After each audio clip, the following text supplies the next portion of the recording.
The next step is going to be to start labeling and dimensioning your house.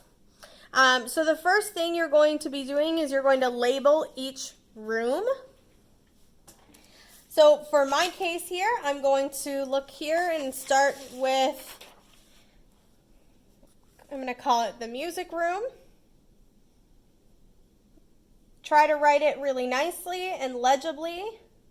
I'm labeling all of my rooms simply, cleanly, and in legible handwriting. You can do all caps or correct capitalization.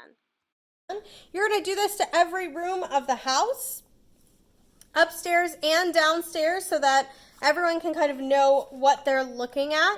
And when you write it, you're going to write it so that all of the letters are facing where you walk in the house. So whenever you look at a floor plan, you always start with where you're walking into the house, and all of the numbers and letters and everything kind of face that.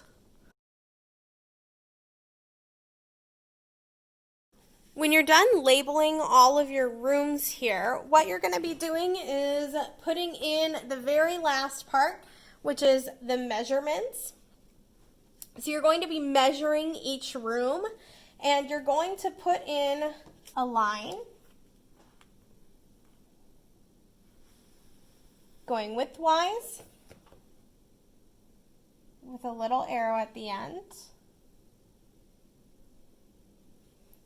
And then you'll put in a line going lengthwise.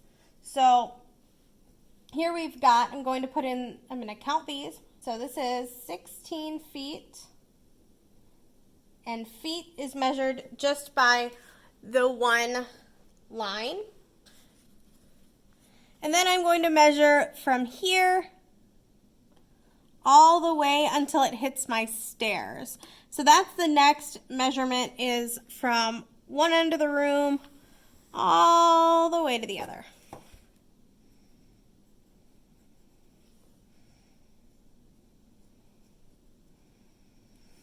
And I'll count these and put in the next measurement. So it's 22 feet. And then 6 inches. There we go. I'm going to do that for my music room, my office, my powder room, next office, walk-in closets. But if it's just a regular closet, you don't have to put the dimensions for that in, because regular closets are standard and they are 2 feet wide. So just going through, and you're going to put in the distance between your like if you've got an island, you'll put in the distance between the island here.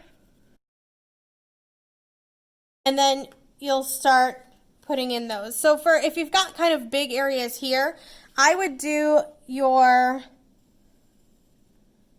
hallway here, which is 3 feet, 6 inches. And then I would do your kitchen from the door here to the end of the pantry cabinet.